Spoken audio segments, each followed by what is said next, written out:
Yooyaa shamarka funeer doftoota FIB irraa hiirootti dirree yaadaa simbiraan geenyu irra geenya jirra. Dirree yaadaa keenyaan akkuma baratame namoota siyaasa keessatti hirmaannaa qaban abbootii gadaa, abbootii amantaa fi hawaasa biratti fudhatamummaa komiin irratti ka'us irratti dhiyeessuun isaan waliin turtii taasisna. Ustaaz Ahmadiin Jabaliin qabannee dhiyaannee jirra. Qophii kana qindeessuun kan isin faana turan Mubaarak Bashir, Abdii Dassaalanyii fi Lammii Solomoon faana ta'uun hanga xumura sagantaa keenyaatti yoo nu faana turtan waan iddoo irraa barattuun nu waliin tura.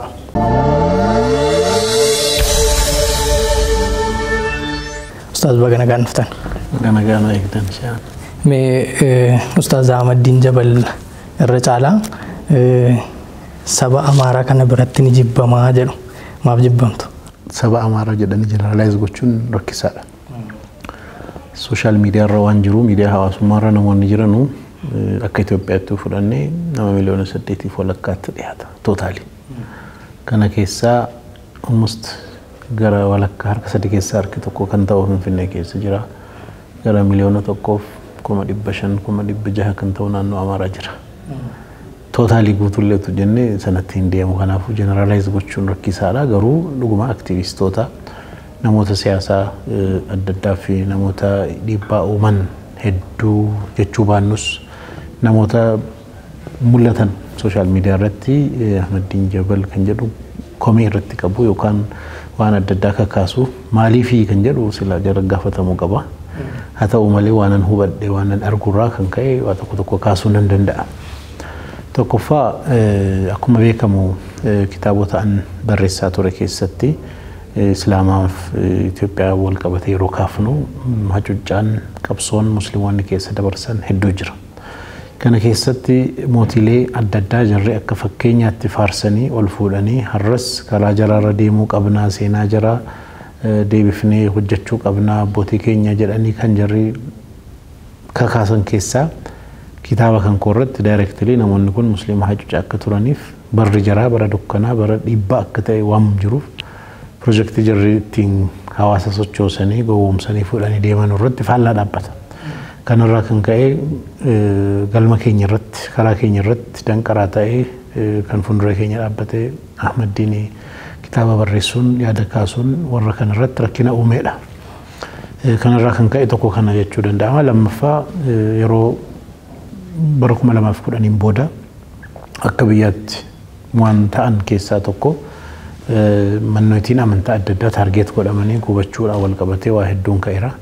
Kana keessatti immoo sochiin siyaasaa afaan Amaaraatiin godhamu yoo laalte irra guddaansaa miidiyaadhaanis wal qabatee Amaarummaa maqaa Itoophiyaatiin isa dhufu maqaa Amaarummaatiin isa dhufu kan musliimoota naannoo jaraa jiran dabalatee kaan irratti laalcha gaarii hin qabanne yookaan bakka hin kennine ta'ee waan dhufeef sababa kanaatiif kaka'umsa adda addaa godhame keessatti ummanni yaadni kun keessa gale keessattuu immoo dargaggoon akka tarkaanfii adda addaa manneetii amantaa musliimaa yookaan maskiidota irratti musliimoota irratti akka godhamu waan godhame keessaa sababa sanaan waan ta'e irratti fuulduree irratti dubbachuudhaan waanan yaada ibseef sababa an waan dubbadheef namoonni hedduunis kana fudhatanii mormiidhaan balaaleffachuu keessa waan seenaniif maqaa keenya xureessee kan jedhuun kallattii kanaan ilaalanii.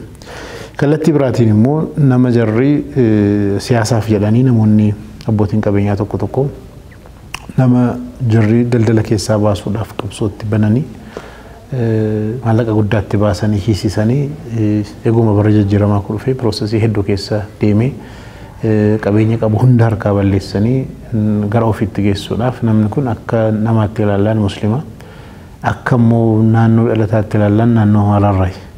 Haa ta'u malee deemsa jaraa wajjin waan hin jiraanneef daldala keessaa baasuudhaaf maallaqa guddaatti ramadanii himata 5-6tti bansiisanii hidhan keessaa wanni kun haqaa miti kan jedhuun kallattii qaamni ilaallatuun tokkoffaa dura wanni kun maali kan jedhu anumti baruun qaba jechuudhaan bal'inaan kana baruudhaaf yaaliin an godheerra. Baatii 2-3 eega fudhateen booda dokumentii himannaa kana hunda eegalaaleen booda haqaa miti wanni hojjetamaa jiru kan jedhu wanna sana furmaata akka argatu qaama wanni kun laallatu keessattuu immoo muummicha ministeera Dr. Abiyyiin wanni kun haqaa miti kan deemaa jiru bara isin taayitarra jirtan keessatti kan jedhuun waa tokko kaafnaan hin qorannaa jedhanii dhumarratti akka gadhiifamu godhanii sababa sanaan namanuu waa hunda gabaarraa baafnee waan barbaanne goone akka inni achi keessaa bahu keessatti waan maddiintu dubbee jira jechuudhaan namoota aktivistii adda addaatii maallaqa kaffalanii directly maqaa balleessuuf taarget gochuu keessatti qaamonni adda addaa jiru. Gara biraatiin immoo majlisaa wal qabatee majlisa nama keenyatti to'achuu qabaa jechuudhaan sochii jarri godhaa keessatti majlisnis akka uummanni barbaadutti deemuu qabaa kan jedhuun mormiin godhamaa ture keessattis fuulduratti barreessuudhaaf haasa'uu irrattis fuuldura waan tureef kallattii 3-4 fuuldura keenya dhaabbatee kan jedhu ilaalanii kanarraa kan ka'e jibbaan jiru akka kootti kana fakkaata. Yeroo hiriirri nagaa akka amantaatti bahamus Ustaaz Ahmadiin Jabaltu dudduuba isaa jira isa takkas godha jechuudhaan ni ka'a. Sanaan alattis qabsaa'ota Oromootiin walitti hidhanillee yeroo isin kaasan ni mul'ata. Kitaaba keessan keessatti immoo akkuma isin kaastan seenaan musliimotaa fi seenaan Oromoo bifa tokkoon dhokfameera kan isin jettanii kaastanii. Mee seenaa Oromoo fi musliimaa irra caalaa maaltu wal fakkeessaa? Yeroo hundumaa biyya hedduu irratti taayitaa namoonni qabatan jiru. Warri immoo warra taayitaa qabataniin hacuucaman miidhaan irra gahee mirgaaf kan qabsaa'an bilisummaa ofii kan gaafatan haqni keenya hadeebi'uu walqixxummaan keenya habirkanaa'u jedhanii uummata qabsaa'an kallattii tokkoon yookaan kallattii biraatiin wal fakkaatu. Itoophiyaa keessatti fudhannee uummanni musliimaa fi uummanni Oromoo kanaan wal fakkaatu.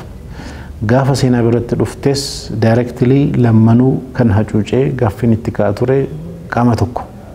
Qaamni tokko kun lammanuu tooftaa wal fakkaatuun al tokko immoo tooftaa adda adda ta'een lamman kana hacuucee afaan dhukkaamsuudhaan eenyummaan jira akka hin baane gaaffiin jira akka hin baane qabsoon jira dhugaan maal akka ta'e akka hin mul'anne seenaan jarri kaleessa qaban akka gadi bahee hin mul'anne gochuu keessatti tooftaa adda addaa fayyadamaniiru.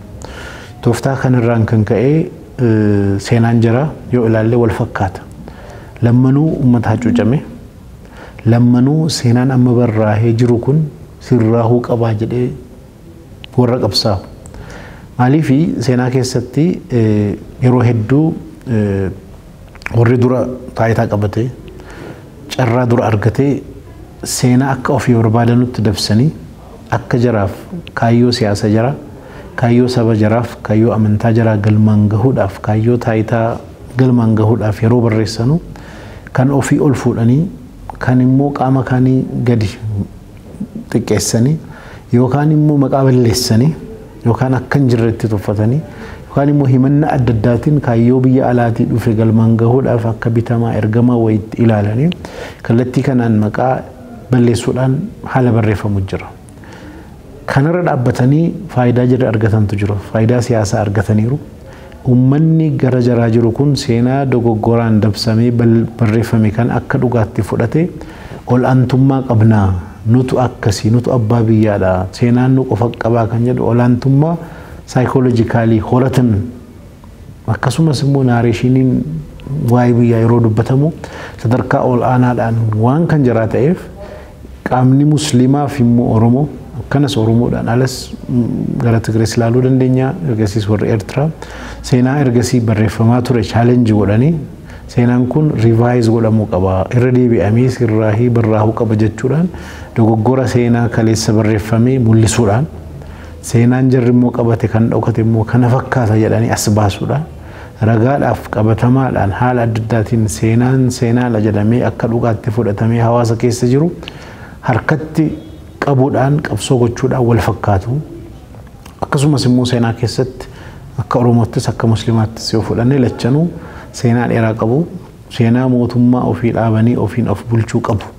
Haa ta'u malee lachanuu seenaa gadi aanaa seenaa biyya diiguuf deemu jedhamee haala kanaan maqaa xureessuudhaan waan irratti barreeffamee jiruuf kana chaalenjii godhanii akka haaraatti seenaan dhugaa akka barraa'u qabsaa'uudhaan wal fakkaatu jechuudha. Asin isin deebisa yeroo isin mana hidhaa irraa baatanitti isin deebisee gaaffiif deebii taasistan tokko irratti an mana hidhaa bahuudhaaf sababa kannaa ta'e qabsoo durirraa jalqabee hanga har'a qeerroon qabsoonni geggeessetti mana hidhaa bahuu kootiif warra sababa ta'anidha. Qaamni tokko duwwaan mana hidhaa bahuu kootiif sababa ta'uu hin danda'u jettaniitu kan isin kaastanii.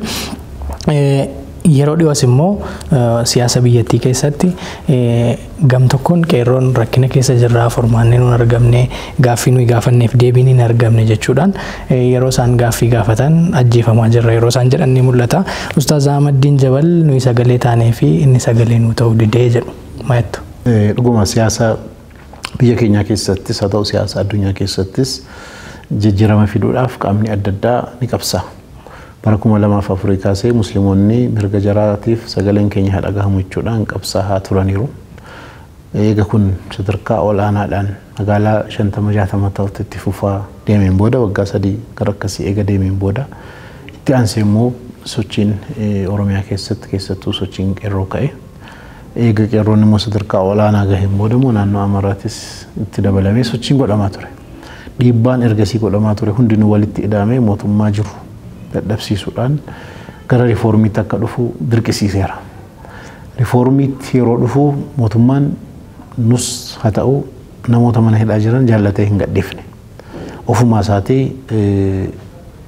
gara ergasii deemuurraa dhiisee ofumaa mootummaan jijjiirama fiduun qabaa kana malee taayitarra turuu hin qabu kan jedhu dhaabni biyya bulchaa jiruun murtii murteessuudhaan dhiibbaa alarraa godhameen wanni kun itti dhufe.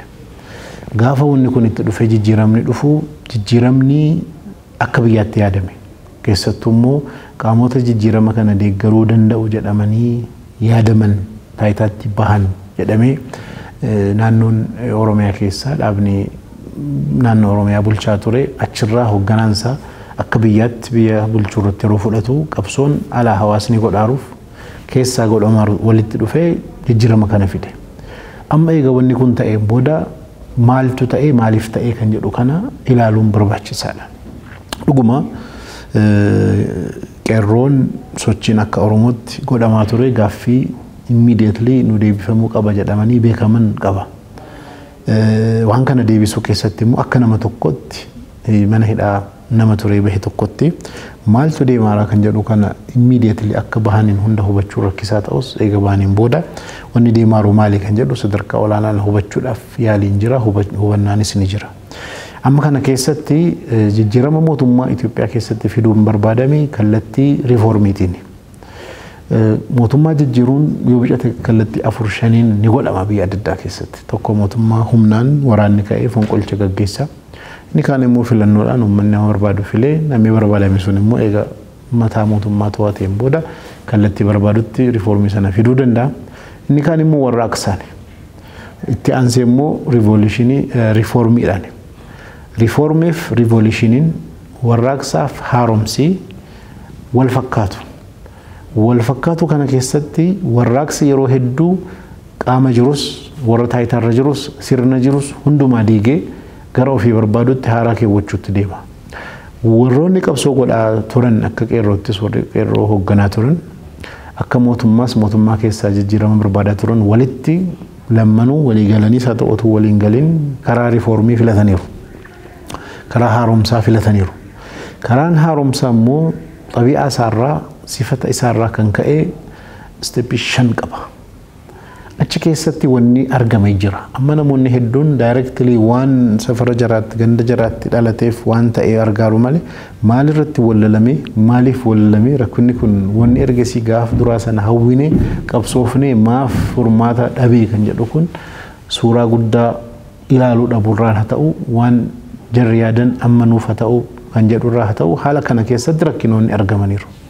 Amma akka biyyaatti fudhannee riiformiin isteeppii 5 qaba jenneerra.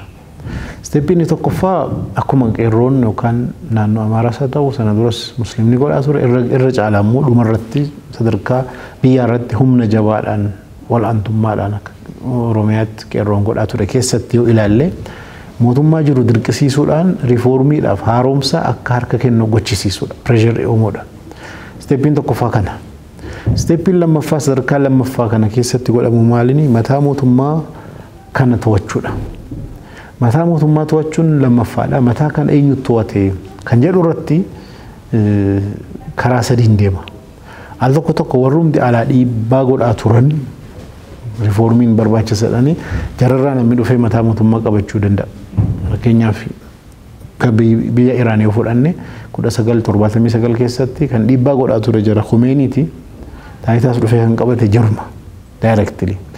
Akka Itoophiyaa immoo yoo fudhanne amma akka Dr. Abiy keessaa filatametti bara dargis yoo fudhanne jijjiiramni hin barbaachisa jechuudhaan dhiibbaa kan godhaa ture dargaggoota.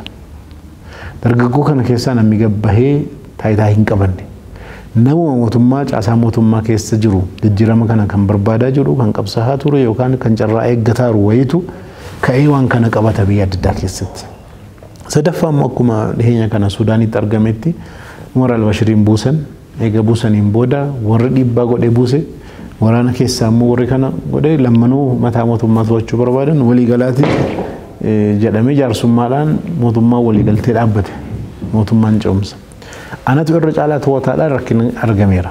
Akka Itoophiyaatti yoo fudhannee karaan filatame nama keessaatu gabbahee qabate. Bara dargis bara amma Dr. Abiy nama caasaa mootummaa keessa jiru alaa hin dhufne. Achirratti waa sadirratti yoo walii hin galle yeroo hedduu rakkinni hin argama.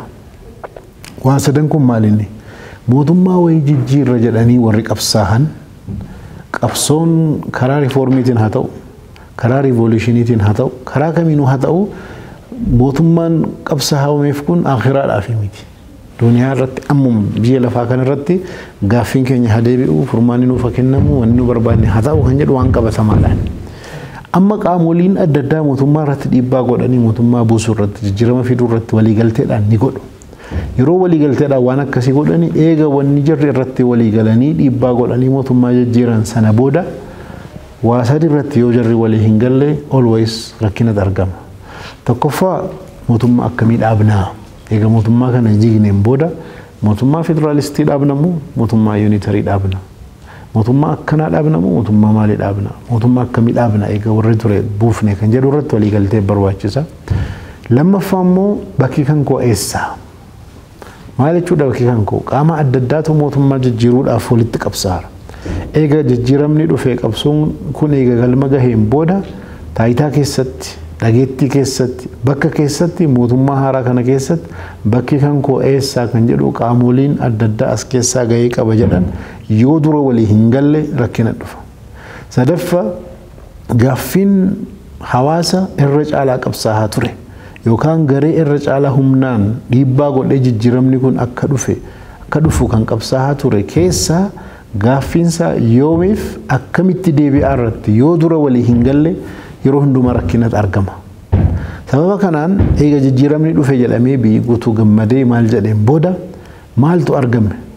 Tokkoffaa mootummaan kun kallattiin itti deemaa jiru sirrii miti jedhee gareen tokko mootummaa Dr. Abiyyiin hoogganamu irratti komii kaase. Namoonni kaan immoo wajjinii wareegama kaffallee qabsoo kana hunda goonee bakka dhabnee dhageettii dhabnee yaadni keenya fudhatama dhabee yookaan taayitaa argannee sababni isaa hedduutu waan akkanaa argame.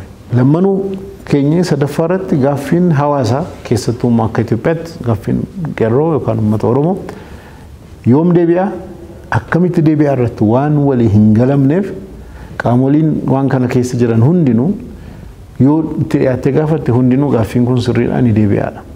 Yoom kan jedhu irratti tokko amma jedha tokko immoo suuta jenne jedha. Akkamitti deebi'annaan humnaan amma yeroo humna qabnu kan ammuma deebisiisuu qabna jedha inni kaan immoo tooftaadhaan deebisiifnaa jedha. Haala adda addaa keessatti gaaffiin legitimate jedhamee fudhatame kun furmaata dhabe. Keessi qeerroo irratti immoo yeroo fudhannu yeroo hedduu wanni nu hubatamne tokko jira. Wanni nu hubatamne maalinni ijoolleen gaafa dura akka qeerrootti qabsaa'aa turan hedduu jira yoo laalte nama muraasa namni siyaasa beeku nama muraasa kan siyaasa barate digrii maastarsii qabatee barumsa adda addaa qabatee bor gaafa jijjiiramni dhufu taayitaa wayii keessa seenuu namni danda'u nama muraasa. Uummanni hedduun garuu dogoggora jira dhiibbaa gaggeeffamaara hacuuccaa jira kan jedhamu hojii hojjetameef dammaqiinsa uumame irraan kan ka'e inni barates inni hin barannes inni sadarkaa gadi jirus inni ol jirus hundinuu wareegama kaffaluu keessa seene. Gaafa jijjiiramni dhufe automaatikaalii namoonni kun kaleessa gaafa qabsoo dhageettii qaban san har'atti fufuu hin danda'an. Maaliif itti hin dandeenye? Har'a yeroon suni yeroo qabsooti yeroo dhiibbaa godhamu. Amma immoo maali? Mootummaa governance dhufa. Siyaasa governance biyya bulchuu dhufa. Siyaasa biyya bulchuu keessatti gaafa jedhamu warra barate keessattuu warra caasaa keessa ture kaleessa warra sodaataa ture jedhamu yookaan kaadiree jedhamee maqaan itti bahe jarumatu caasaa mootummaa keessa waan jiruuf barumsas waan qabanuuf jara dhaqa. Magaalaa adda addaa keessa yoo dhaqxe ijoollee wareegama kaffalte hedduu jirti. Taayitaa keessa garuu hin dandeessu. Tokkoffaa kaan barataadha barumsatti deebi'uu barbaada. Kaan daldalaadha daldalatti deebi'uu barbaada. Kaan yeroo dhabu rakkinni argame jedhee wareegamuu dhufu malee an nama siyaasaa ta'e anuma biyya bulchaa jedhee qophii saayikooloojikaalii qophii barumsaa qophii yaadaa fi qophii dandeettiidhaan waan of hin qopheessineef gaafa jijjiiramni kun dhume qabsoon jedhamu bakki keenya eessaan gaaffitti ta'a. Amma booda eenyutu nu hoogganaa garamiin deemaa kan jedhu kun konfiizhiniitti uumama gidduutti jechuudha. Wanna kanaaf furmaata dhabuurraan haa ta'u yookaan immoo namoonni sila hoogganaa turan akka barbaadame waan kan ibsanii deemuu keessatti rakkinni argameera. Bilisoomni irraan yoom bilisoomni jedha gaaffii ka'aa ture. Nama jijjiirame malee maaliif ijoollee magaalaa jaraarratti ganda jaraarratti kaleessa itti qabsaa'aa kan turan kaadireen jiruma deebi'ee taayitaatti bahe yoo laalte haalli riifoormii maalinni haalli riifoormii immediately nama hunda xaraganii ari'anii nama haaraa fiduu miti. Riifoormiin suutaan deema steeppii 5 qaba jenneera. As keessatti maaltu argame? Uummanni sababa riifoormii kana hubachuu dhabuurraa namni caasaa keessa kaleessa ture yakka xiqqoos dalage guddaas dalage hundinuu xaragamee bahuu qaba ilaalchi jedhu jira magaalaa tokko tokkorratti. Xabi'aa riifoormii keessatti immoo kun hin deemsisu maaliif hunda xaraguun riivooluushinii irra jira malee kana keessa hin jiru. Suphaa maal jedha suutuma irraa jijjiiraa nama haaraatti dabalaa toofta. Toofaa kana hubachuu keessatti magaalaa adda addaa keessa gaafa deemtu ijoolleen qabsoo keessa turte nama kaleessa nu hiisaa turetti kun har'a taayitaatti bahe bakka jijjiirame malee hin ari'amne jettee fa'aa komii jiru. Amma kompleksitii kana keessaa sagalee ta'uun yookaan kanatti ta'uu qaba jedhanii murteessuudhaaf daayireektilii achi keessa jiraachuun dirqama ta'a. Inni gaafa dura ebaluun hidhamee hiikamu gaaffii irratti walii galamu. Hacuuccaa jira hacuuccaan haa dhaabbatu kanatti ta'e kun haa ta'u kan jedhu namni hedduun kan walii galuu danda'u ammoo namni bakka hedduutti qoodame.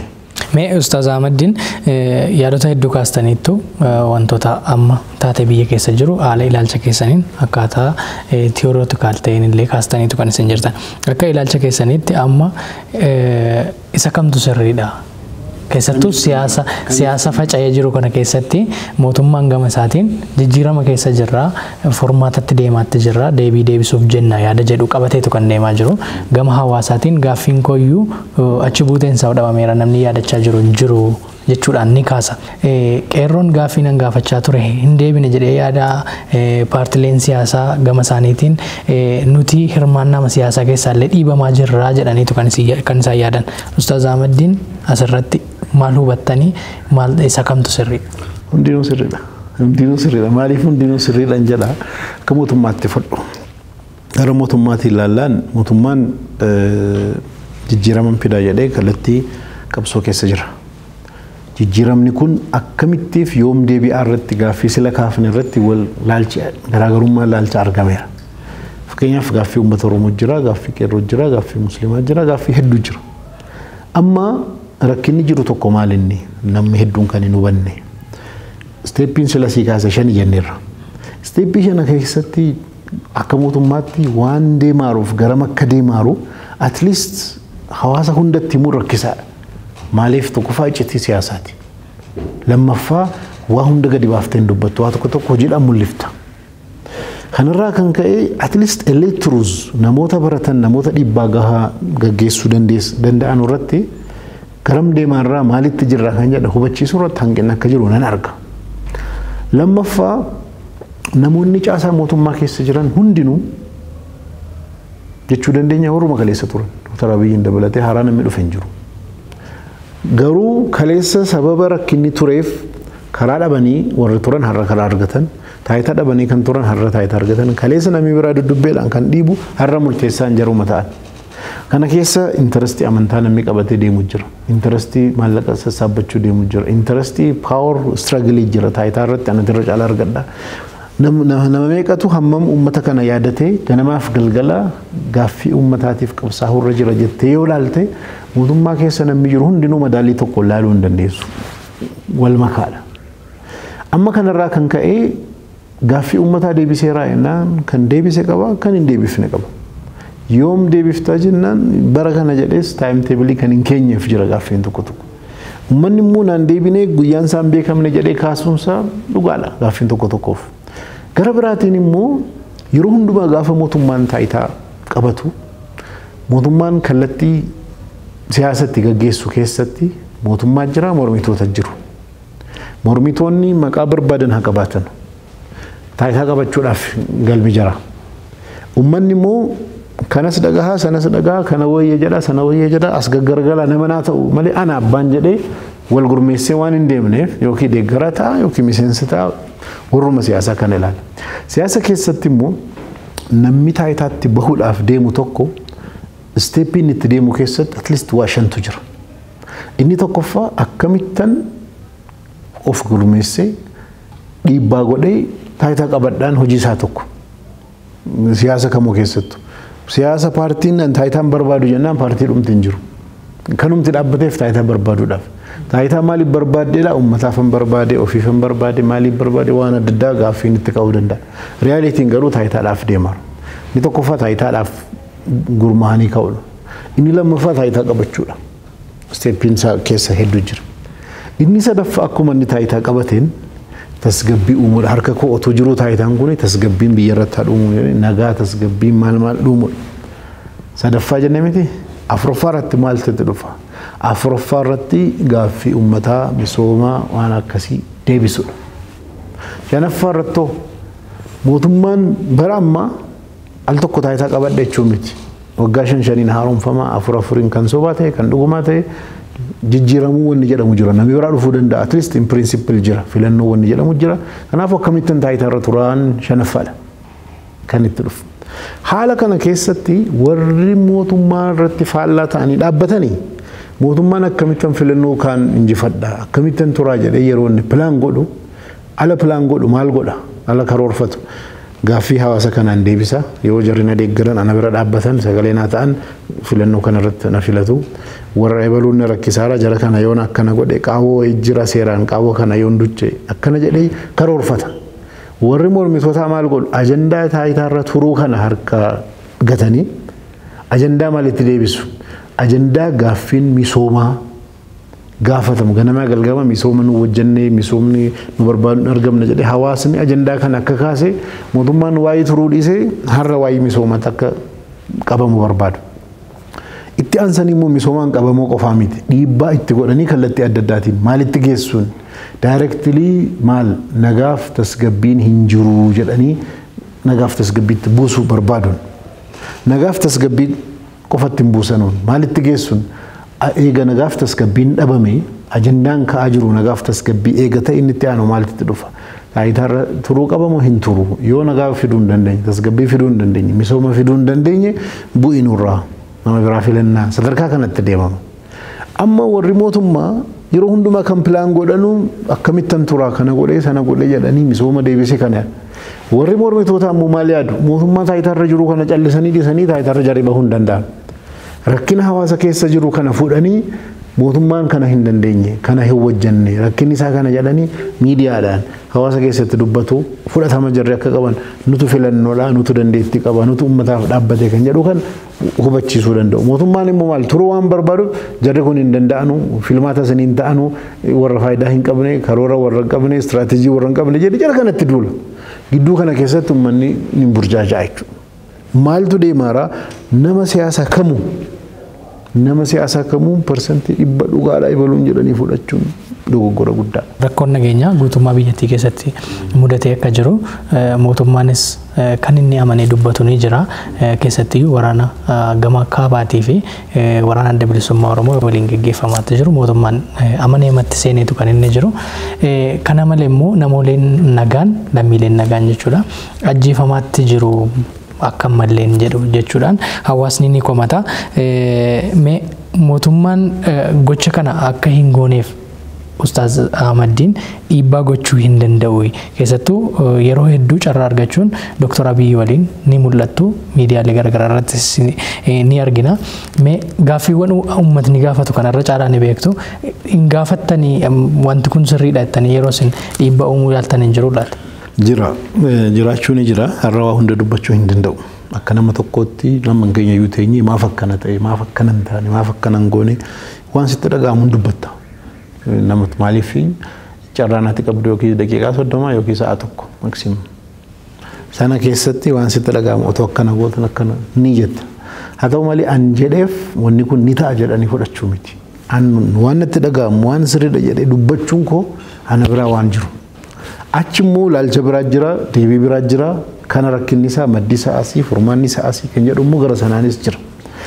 Gara biraatiin immoo akkuma sila siin jedhee qabsoon biyya keessa deemaa jiru kompleksii ta'e waa hedduudhaaf deemaa jira. Gidduutti namni nagaa dhumaara. Gaaffii waan qabu miti kallattii hedduudhaan. Kana keessatti dhaabsisuun hin barbaachisa. Gaaffii waan qabu miti. Dandeenyaan guyyaa tokko itti fufuu hin qabu.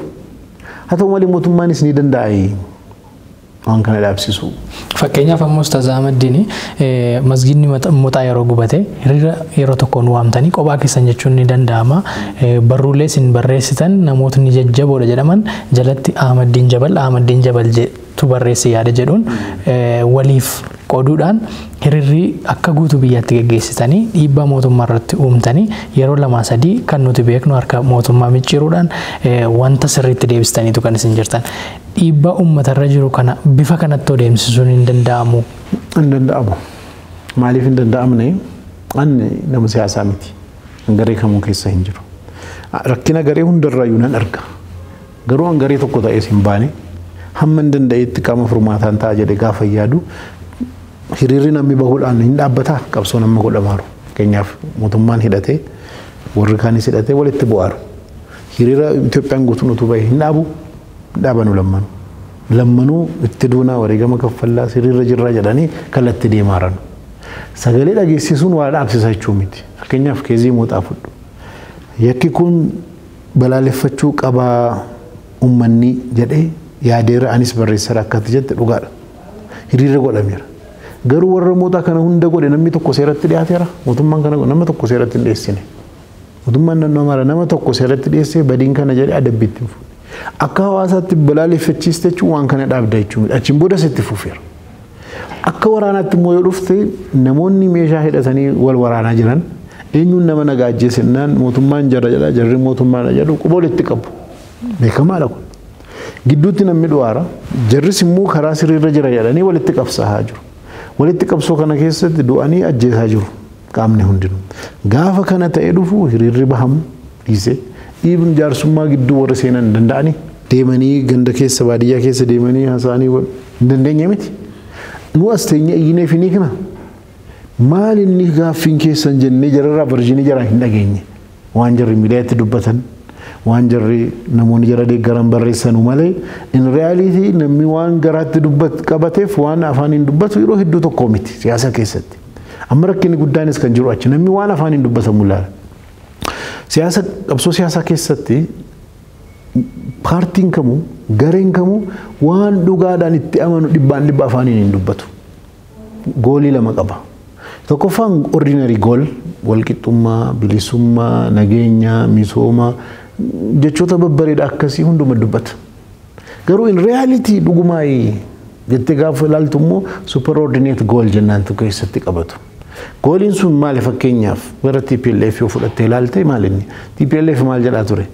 Federaalizimii, sabaaf sablammoota, dimokiraasii, filannoo maal mirga dhala namaa hasa garuu kun kan afaaniin dubbatamu hojiin jara hojjetaa jiran garuu kana duuka deema hin deemu. Goolii maalii bira qabu? Kaayyoo bira jira keessa maalinni taayitaan argaa bahuu hin qabu. Dimokiraasiidhaan isa ta'e karaa seera qabeessaatiinis seera qabeessaa kan hin taanes narkaa bahuu hin qabu kan jedhu keessa qabatamee jira.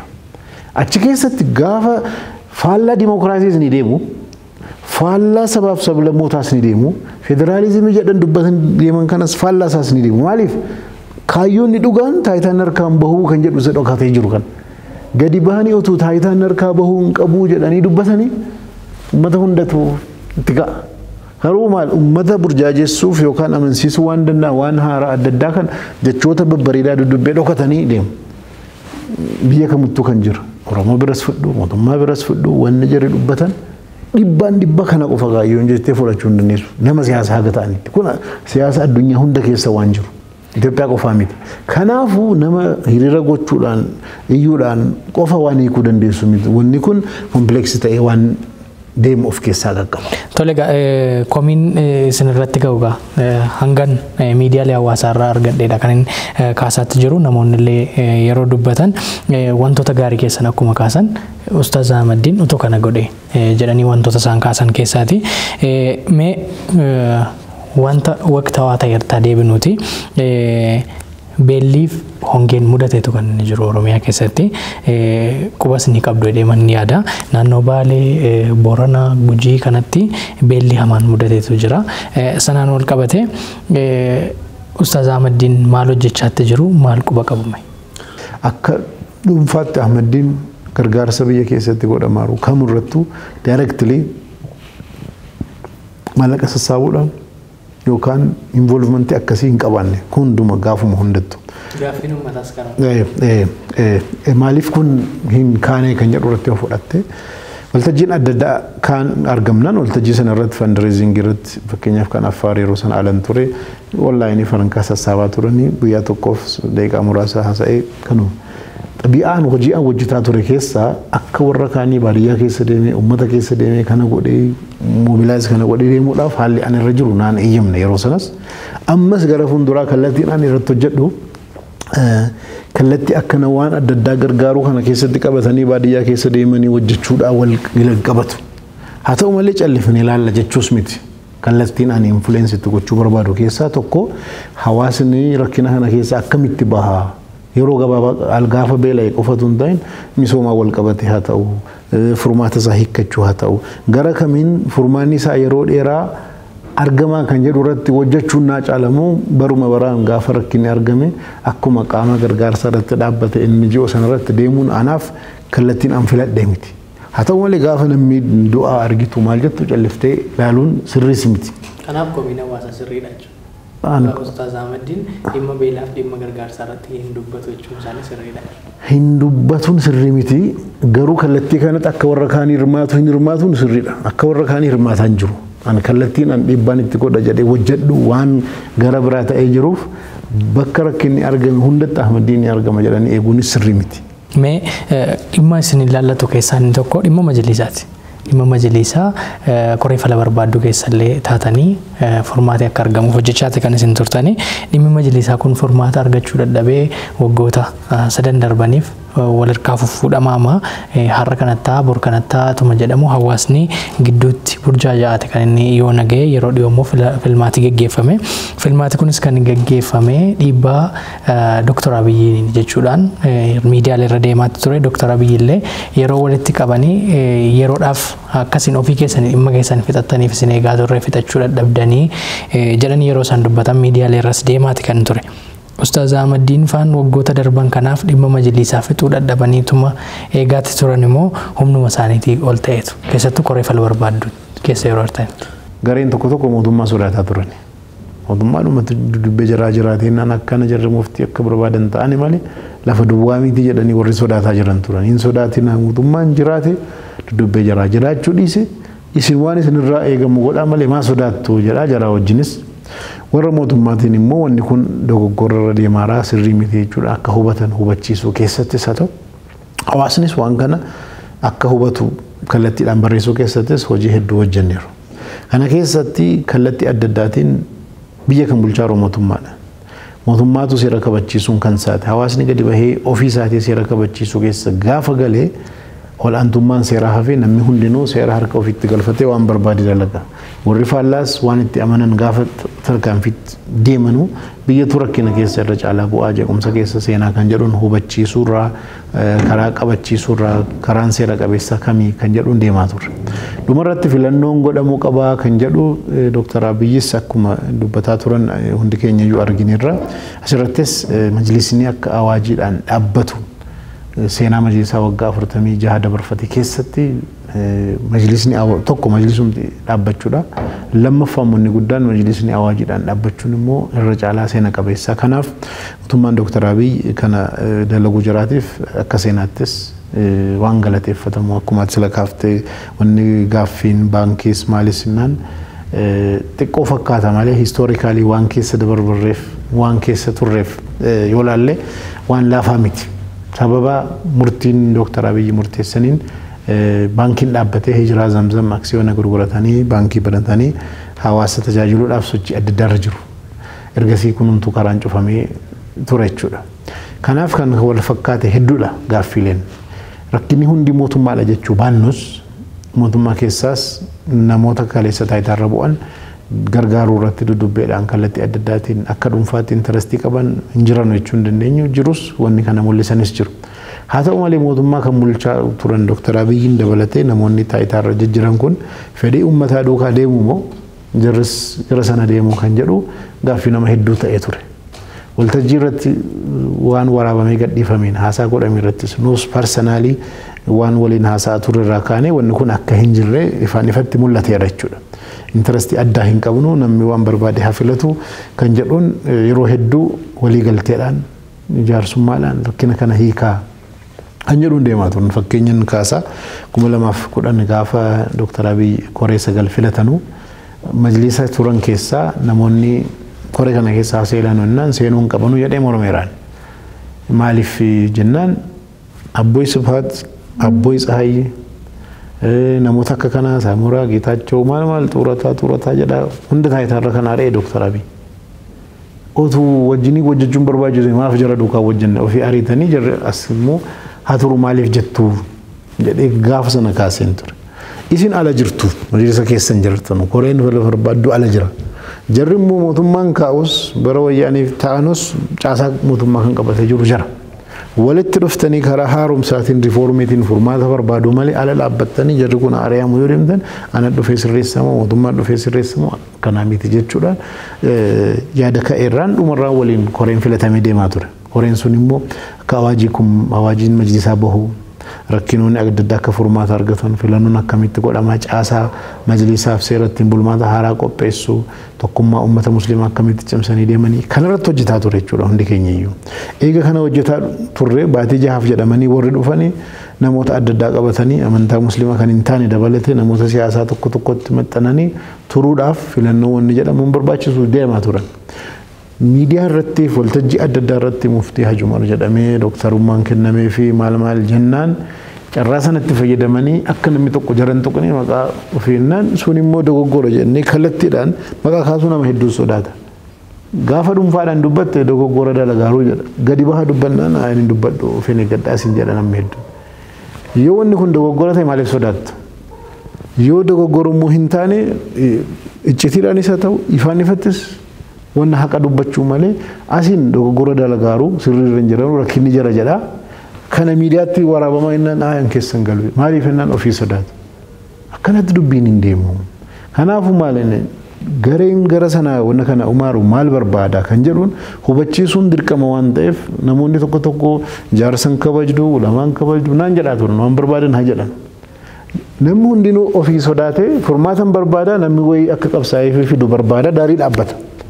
Ulamoota majlisa keessa turan ulamaa 26 boordii wajjiniin taayitaa walqixa qabdu maaliif sodaattu murteessaa nu koreen 9 already waan kana dhaabee hin jiru. Koreen fedha barbaaddu majlisa keessa hin jiru. Majlisa warri qabatanii jiran jara kana keessa immoo gareen muftiif namoonni itti dhiyaatan qabatanii waan barbaadan dalagaa warri kaan immoo dhaabbatanii ilaalu. Warrachi keessa taayitaa qabatan maal nutti calliftanii jedhanii jarris nutti iyyu. Hawaasnis maa furmaatan kennine jedha.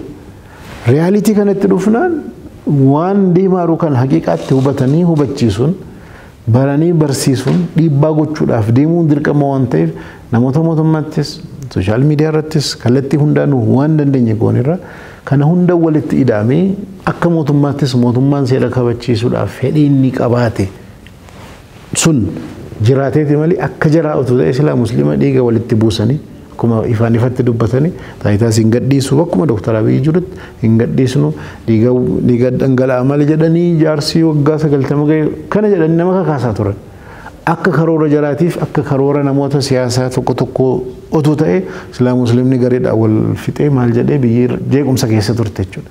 Kallattiin kun hin baasu jechuudhaan obsa dheeraa obsuudhaan mootummaan dhumarratti filannoon godhamee namni filatamee hamma dhufutti majlisa nama biraa hin seenu jedhanii guyyaa sana eeguudhaan abbaa barbaade haa filatamu jedhanii fidanii galchuun waan ifaan ifatti argine. Ammas kun kireeditiin isaa tokko uummata qabsaa'aa ture. lammaffaa mootummaanis sadarkaa guddaa as keessaa waajibaa surraa kaasee qaba. Hundumtuu nuyis hamma dandeenya kana keessatti waa hedduu ifaajjii keessa turre kun hundi dhufee majlisni amma karaa qabateera. Mee majlisa amma jiru kana ammoo ni amantuu laata? Namoonni achirra dhufan kana seera ittiin bulmaataatiif hojjechuun jalarraa eegama. Abbaa barbaade dhufee anillee yoon achi dhufee taa'ee ana amanuu dhiisuu miti dubbinni. Majlisni kan barbaadamaa jiru uummataaf hojii hojjechuudha. Hojii naa hojjetaaramuu hojjetaan jiru waan yeroo gabaabaa keessa ilaalamu. Rakkina uummataa hiikaaramuu hiikamaa hin jiru. Waanan amanuuf hojjechuu baatus itti fufu jechuun danda'u. Waanan hin amannees osuma inni hojjetaa jire achirra taa'uun qabu jechuun danda'u. Namoonni amma taayitaatti dhufan kaayyoo biraa qabu jedhee yaadu'an. Garuu waa hunda jara danda'a jedhee siin fudhu. Fedhiin waa tokko dandeettiin immoo waa biraati. Waggaa dheeraa rakkina hedduutu walitti kuufamee jira. Rakkinoota kana hunda guyyaa tokkotti nuu hiikuu jedhanii eeguun sirrii miti. Haa ta'u malee majlisni amma dhaabbatee hamma dakaatti majlisa uummanni filatu akka dhufu karaa banuun akkasumas immoo awaajiidhaan mirgi majlisaa kennamu waan laafaa miti. Maal inni tokko dargaggoon rakkina ofii hiikkachuudhaaf dargaggoon muslimaa fakkeenyaaf dargaggoo muslimaa Itoophiyaa haa ta'u dargaggoo muslimaa Oromiyaa haa ta'u kan naannoo barbaade maqaa barbaadeen wal gurmoofnee majlisa bira dhaqnee eeyyama fudhannee hojii hojjannaa yoo jedhani mootummaa bira utuu hin dhaqin majlisni eeyyama kennuufii danda'a. Hayyoonni akkana yaadan dubartoonni akkana yaadan namoonni adda addaa ulamaan yaadanii majlisni kana gurmeessee waraqaa sartifikeettii kennee fi jara to'ataa karaatti deemsisuu ni danda'a. Namni hedduun dhaabbatee jirarraa eegurraa majlisni kaleessaaf majlisni har'aa garaagarummaa qaba. Garaagarummaan isaa tokko kan madde awaajii cimaa kennameefi. Awaajiin cimaan kun namni musliima ta'e hundinuu akka hojii hojjechuu danda'u balbalanii bana. Kanaafuu dhaabbatanii jara eegurraa wal gurmeessanii itti dhaqanii akka eeyyama gaafatanii waan amanuu irratti rakkina kaan ofuma hiikkachuu malee majlisni hunda ni hiiku siluma. Garuu maal inni hooggantoota filatamaniiru pirezidaantiidha akka arginutti hamma beeknutti uummataaf hojjechuu ni barbaadu. Jara kana cimsinee gargaarree akka jirri dhugaadhaan waan uummanni barbaadu godhan gochuun nurraa eegama malee dhibbaa eenyuunuu nama nuwani. Maaliif sababni hedduu jira. Al tokko jarumti waa barbaada dadhabuunis waan argamuu danda'u. Toleme yeroon keenyas deemaa jira golobbuudhumaa fi gaaffiiwwan lama.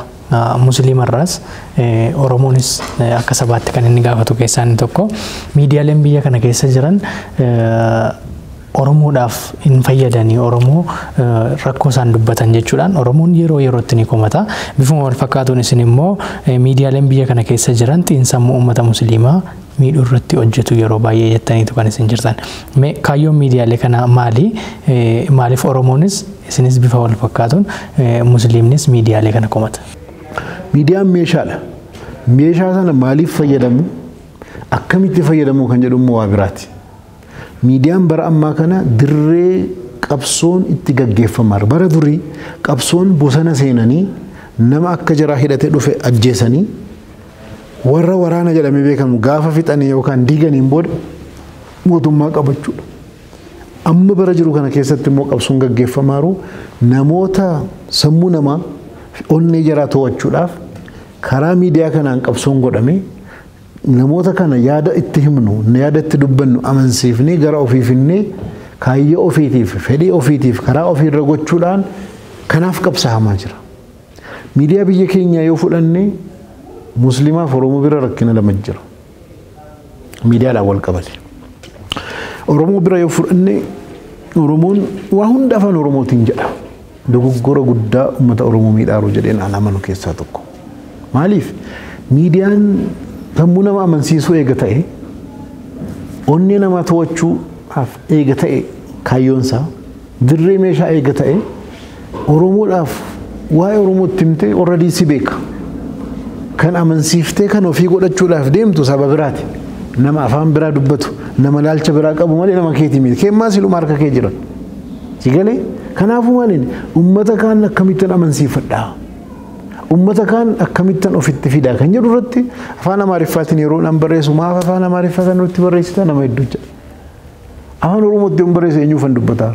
Oromoo qofaafan dubbataa. Oromoon waan an jedhu irratti garaagarummaa hin qabu. Maalante ummata hammam Oromoon persentii dhibbi Oromoon Itoophiyaa waan barbaadu irratti walii galu Itoophiyaa irratti qobaasaa waa murteessuu hin danda'u.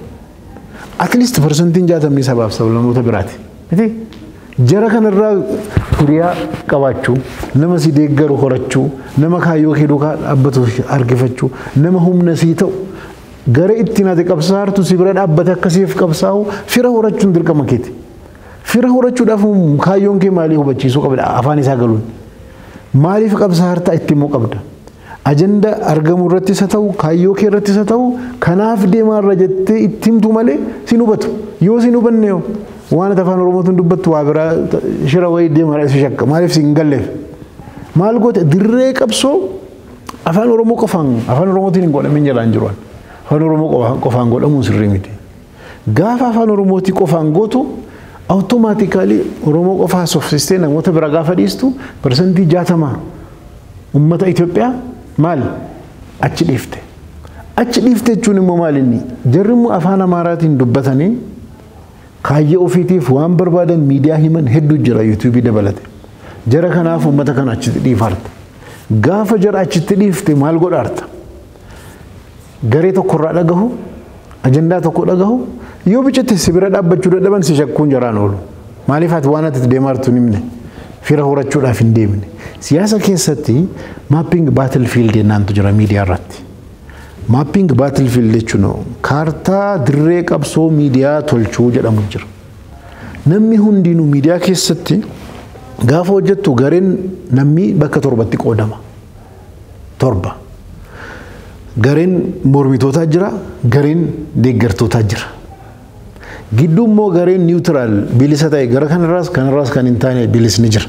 Sadii jenne miti torba walumatti jedhaar. Maal inni garee deeggartoota keessaa gareen deeggartootaa bakka sadiitti qoodama. Gareen mormitootaas bakka sadiitti qoodama. Gareen deeggartootaa maal jechuudha? Warra onneedhaan si deeggara hojiidhaan garuu si bira hin jiru.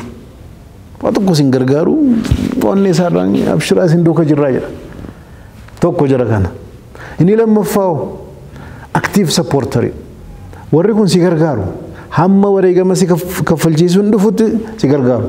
Barreessinnaan hin barreessu, maallaqa fidaannaan hin fidu, kana godhaannaan hin fidu, gaafa hidhaan dhufe, gaafa ajjeesaa wayii dhufe nu bira hin jirru jedhee warra galu. Gareen sadaffaa gareen immoo deeggartoota hamma dhubaatti si bira dhaabbatan. Yaadaanis si bira jiru, hojiidhaanis si bira jiru, maallaqaanis si bira jiru, wareegama kaffaluudhaanis si bira jiru. Kun warra deeggartootaati. Warra mormitootaa yoo fudhanne jarris bakka sadiitti qoodamu. Onneerraa kan ka'e yaadaan kan si mormantu jiru. Hojiidhaan garuu wamaa hojjetan.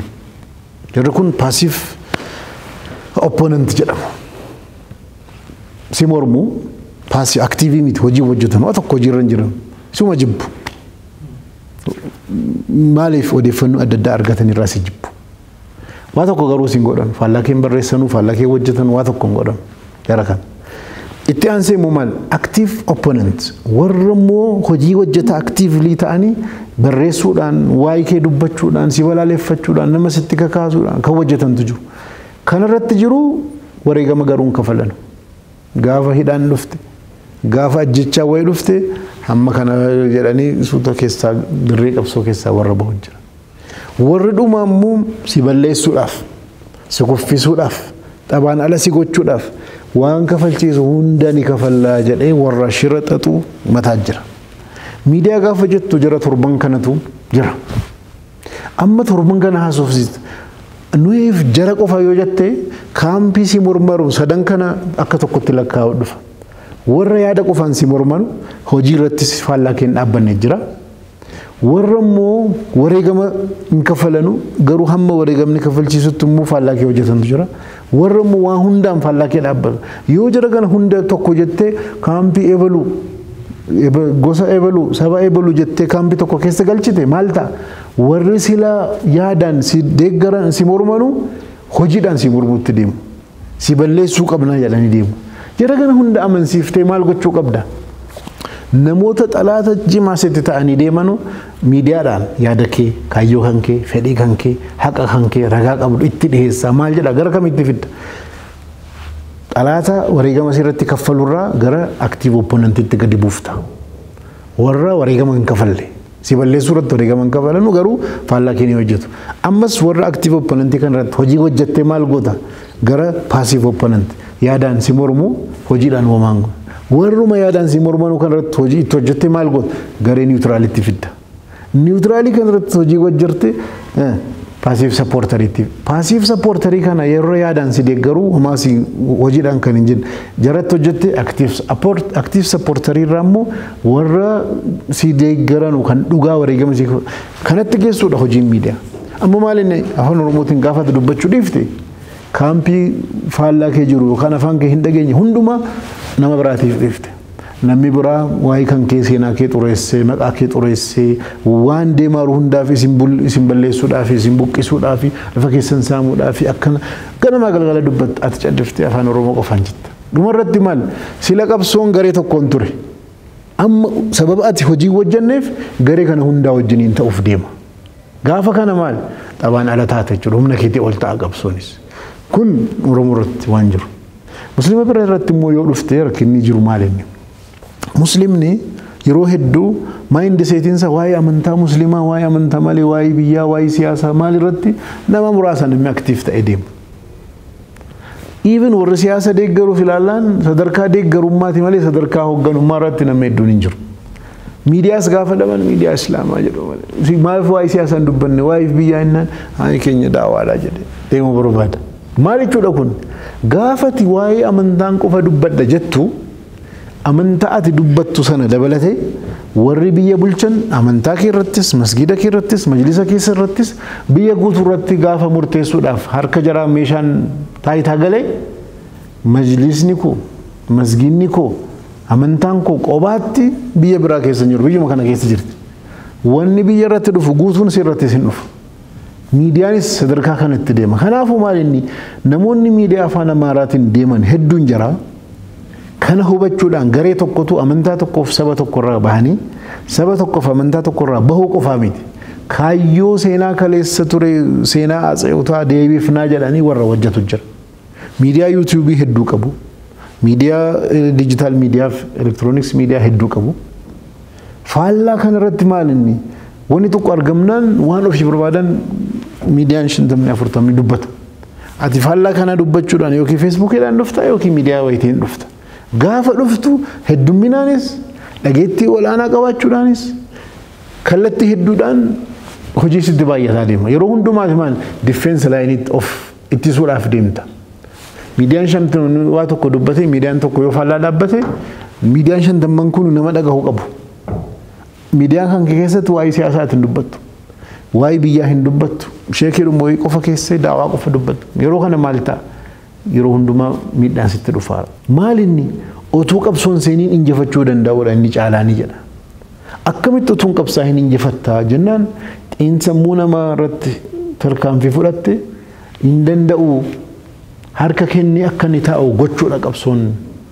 Sana immoo miidiyaa hojjetaa bara kana keessatti. Yoo kana hubatanii kanaan deemanii malee furmaanii dhufuu hin danda'u. Namni moobaayila isaatiin nama miliyoona meeqatu waa ilaalaa oola. Televizyinii isaaniitiin ilaalaa jira. Kallattii hundaan manatti itti dhaqxa. Biiroon jira, mana barumsaan jira, masgidan jira. Bakka inni banate hundatti dhaqxa itti dhiibbaa goota. Kun waan jiruufi asirratti immoo gareen tokko qofti yoo influensi godhee waa hunda to'ate ajandaa kan isa kennu kan kennu yoo isa ta'e kan dhiibbaa godhu yoo isa ta'e dhumarratti maal ta'a ofirraa ittisuu dirqamta ofirraa ittisuun qofatu hin ta'in yakkamaa taatee miidhaa keessa akka seentu si gochuu danda'u kana hubachuun barbaachisaadha kan jedhuun ka'a. Tole galatoomaa asitti argamtanii yaadannoo qooddanii fi gaaffiiwwan hafan illee ni jiru yeroo keenya waliin deemuuf asirratti goolabna asitti argamu keessaniif galatooma. Galatoomaa sinis waan affeertaniif. Egaan kabajamtoota hordoftoota FIB irraa dirree yaadaatti kan daawwachaa turtanii dirree yaadaa keenyaan immoo Ustaaz Ahmadiin Jabal waliin turtii kan taasisne seenaa isaanii hedduu ni beektu jenneetu kan nuti abdannu barreessaa kitaabaati akkasumas abbaa amantaati kana malee immoo aktiivistiidha isaan waliin turtii taasisnerra waan hedduu barattaniitu waan har'an kaasne immoo yeroo biraa asitti isaan waamne kan isaan gaafannu ta'a waan nu faana turtaniif galatooma ulfaadha qophii kana qindeessuun kan isin faana ture Mubaarak Bashir gama ogummaa kaameraaf teeknikaan Abdii Dassaalanyii fi Lammii Solomoon faana turanii qophiileen FIB afanitti fufuu yeroo gaarii.